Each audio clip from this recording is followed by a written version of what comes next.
pessoal, bem-vindos a mais um episódio de Meio Crimes. Eu sou a Bruna e este é um mini episódio, então sou somente eu.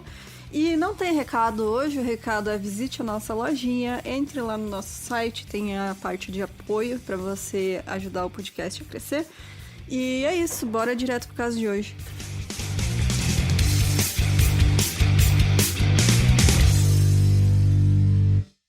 Só para dar um contexto para vocês, para começar então, antes de 1832 não haviam cadáveres que fossem legitimamente disponíveis para o estudo e ensino de anatomia nas escolas de medicina britânicas.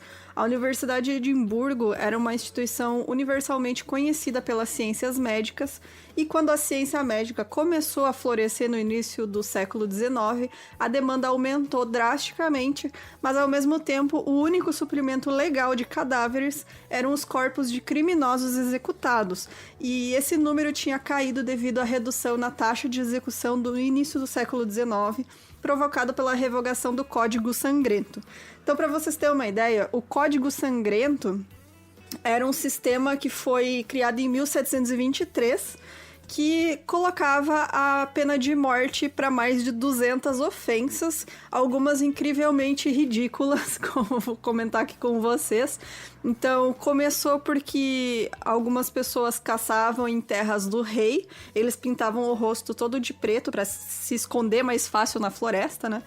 Então, esse pessoal caçava cervos e porcos selvagens, enfim, e aí foi feito esse ato para condenar eles à morte. Então, esse ato foi sendo aumentado com os anos até chegar a mais de 200 ofensas, e isso incluía ter a cara pintada de preto andando na rua, que aí eles assumiam que você estava indo caçar coisa que não devia. Tinha também, claro, assassinato, cortar árvores, que você tinha que ter autorização do rei para cortar, roubar ovelha, roubar cavalo, roubar das pessoas, né? O que seria o equivalente a 30 libras hoje em dia. E até também ser uma mulher solteira que escondeu um aborto. E, assim, pra vocês terem ideia, né? Então, no total foram 225 ofensas, né? Que estavam nesse código. E ele foi revogado, então. E aí, no início do século XIX. E aí, não tinha mais tanta gente sendo executada.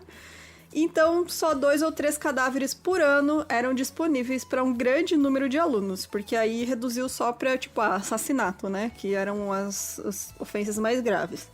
Então, essa situação da falta de corpos atraiu criminosos dispostos a obter corpos por qualquer meio. E aí as atividades de ladrões de corpos, que eram conhecidos como ressurrecionistas, elas deram origem a um medo e a uma repulsa pública específica. Então foi um curto passo de roubo de túmulos para assassinato. E aí a gente vem pro caso de hoje, que é um dos mais famosos dessa época, que é o do William Burke. Ele nasceu em Urney, no norte da Irlanda, em 1792, e depois de tentar sua sorte em uma variedade de negócios e até servir em milícias, ele deixou a esposa e 2 filhos na Irlanda e imigrou para a Escócia por volta de 1817, trabalhando como marinheiro. Nessa época ele conheceu a Ellen McDougall e os dois iniciaram um relacionamento que não seria formal, né, porque ele ainda era casado, não existia, né, essa de separação. Então ela é a mistress dele, né, a amante, mas eles mantinham um relacionamento. E aí depois disso ele trabalhou como operário, tecelão, padeiro e também sapateiro. E no final de 1838, o William se mudou com a Ellen para Edimburgo, onde a Margaret Laird mantinha uma pensão. Ele já tinha conhecido a Margaret em viagens anteriores a Edimburgo, mas não se sabe se ele já conhecia o Hare.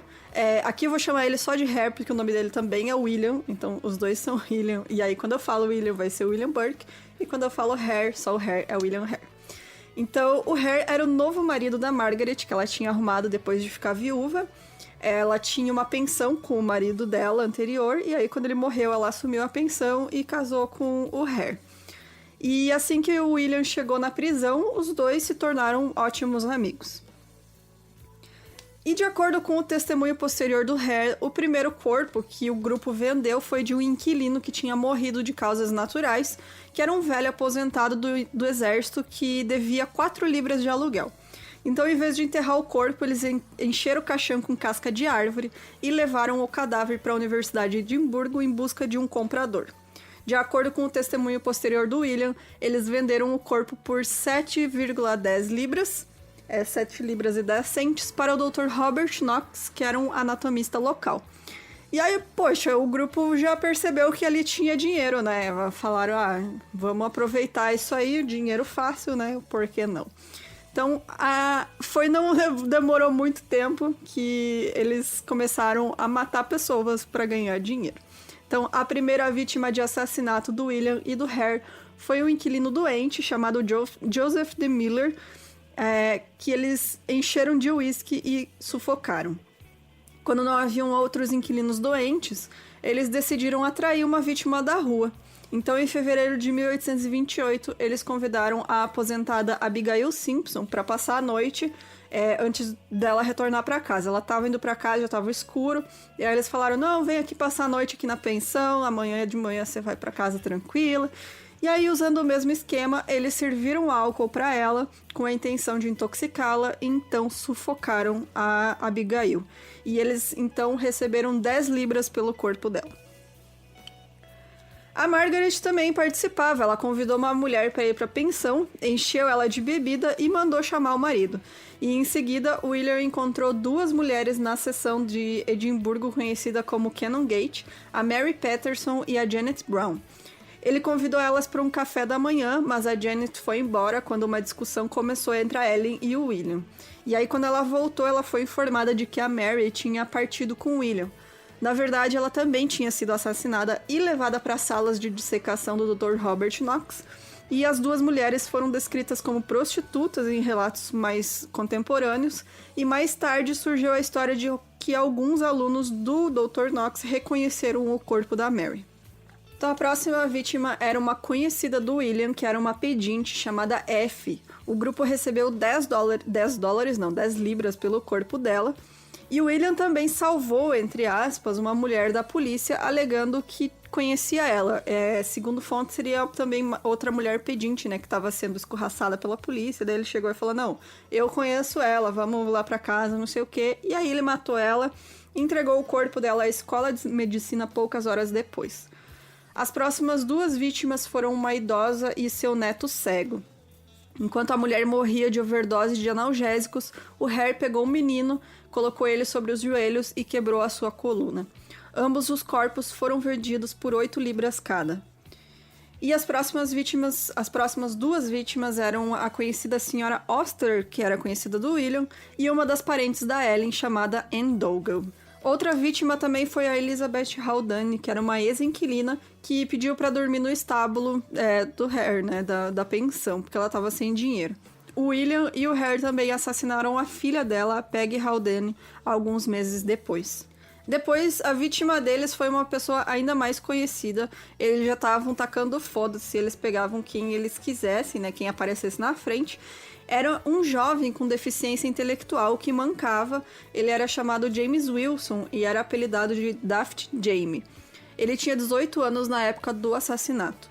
Ele resistiu e os dois tiveram que matar ele juntos. A mãe do James fez buscas pelo filho, né? Ela estava procurando ele e chamou a polícia e tudo. E quando o Dr. Knox tirou, né, o lençol do corpo na manhã seguinte, vários alunos reconheceram ele. A sua cabeça e os pés foram cortados depois que o Knox mostrou o corpo aos seus alunos, e ele negou que fosse o James, mas aparentemente ele começou a dissecar o rosto do cadáver primeiro para tentar atrapalhar a identificação. A última vítima do grupo foi a Marjorie Campbell Docherty. O William atraiu ela para a pensão, alegando que a mãe dele também era Docherty, que eles seriam parentes, mas ele teve que esperar para completar a tarefa de assassinato dela por causa da presença dos inquilinos James e Anne Gray. Os Grays partiram à noite e os vizinhos ouviram o som de uma luta depois disso. Então, no dia seguinte, a Anne Gray, que tinha voltado para a pensão, ela suspeitou quando o William não deixou ela se aproximar de uma cama que ela tinha posado antes, né? Onde ela tinha deixado suas meias. Ela voltou para pegar as meias e falou, eu preciso ir lá no quarto e tal. E o William não queria deixar ela entrar lá. E aí, quando os Grays foram deixados sozinhos na casa no início da noite, eles foram lá verificar a cama e encontraram o corpo da Marjorie embaixo dela. Então, no caminho para alertar a polícia, eles encontraram a Ellen, que tentou subornar eles com uma oferta de 10 libras por semana, mas eles a recusaram. Então, William e o Harry retiraram o corpo da casa antes da chegada da polícia, mas, no entanto, sob interrogatório, o William afirmou que a Marjorie havia saído às 7 da manhã, enquanto a Ellen alegava que ela tinha saído à noite. E aí a polícia acabou prendendo os dois. Uma denúncia anônima levou eles à sala do Dr. Knox, onde eles encontraram o corpo da Marjorie, que o James Gray identificou. William e a Margaret Hare foram presos logo em seguida, e a onda de assassinatos durou 12 meses no total. E aí, quando o jornal de Edimburgo escreveu sobre esses desaparecimentos, em 6 de novembro de 1828, a Janet Brown foi à polícia e identificou as roupas da amiga dela, a Mary Patterson. Então, como as evidências contra os dois não eram conclusivas, né, era só uma testemunha dizendo que viu, enfim. Naquela época, né, você tinha que achar o corpo dentro da casa da pessoa para conseguir condenar ela. Então, o Lord Advogado Sir William Hay, ele ofereceu imunidade ao Hare se ele confessasse e concordasse em testemunhar contra o William. Então, o testemunho dele levou à sentença de morte do William Burke em dezembro de 1828. E aí ele foi enforcado em 28 de janeiro de 1829. Depois disso, ele foi dissecado publicamente na Escola de Medicina de Edimburgo. O professor de dissecação, Alexander Monroe, ele mergulhou a pena no sangue do William e escreveu: "Isso está escrito com o sangue de William Burke, que foi enforcado em Edimburgo. Este sangue foi tirado de sua cabeça." E até hoje, o esqueleto, a máscara mortuária e itens feitos com a pele dele estão expostos no museu da faculdade. Inclusive tem um livro, né, com a capa de Burkskin, tá escrito, né, Pocket Book Burkskin. Inclusive tem um livro que é feito com a pele dele e o livro seria uma agenda, né, que tá escrito lá, livro de bolso da pele de Burke. Então, só vocês terem ideia como era uma loucura essa época.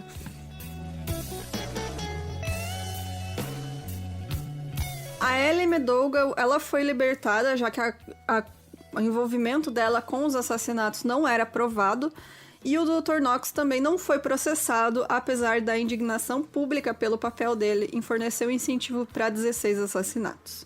O William Burke jurou na confissão dele que o Dr. Knox não sabia nada sobre as origens dos cadáveres, então ele só não perguntava, né? No fundo ele sabia. A Ellen voltou para casa, mas ela foi atacada por uma multidão enfurecida. Ela pode ter retornado para sua família em Stirling e dizem que ela partiu para a Austrália, onde ela morreu por volta de 1868. A Margaret Hare também escapou de um linchamento público e supostamente voltou para a Irlanda e não se sabe mais nada sobre ela. O Hare foi libertado em fevereiro de 1829 e muitos contos populares falam dele como um pedinte cego nas ruas de Londres, tendo sido atacado e também jogado em uma cova de cal. Mas nenhum desses relatos foi confirmado e a última visão conhecida dele foi na cidade inglesa de Carlisle. O Dr. Knox manteve silêncio sobre seus negócios com o Burke e o Hare, e ele continuou a empregar ladrões de corpos de Edimburgo enquanto dava aulas de anatomia. Depois que a lei da anatomia foi aprovada em 1832, a popularidade dele entre os estudantes diminuiu, e aí as suas inscrições para cargos formais na Escola de Medicina de Edimburgo foram rejeitadas, e ele se mudou para o Hospital do Câncer em Londres e morreu em 1862. Esses assassinatos escancararam a crise na educação médica e levaram à posterior aprovação da Lei da Anatomia de 1832, que ampliou a oferta legal de cadáveres médicos para eliminar o incentivo a tal comportamento.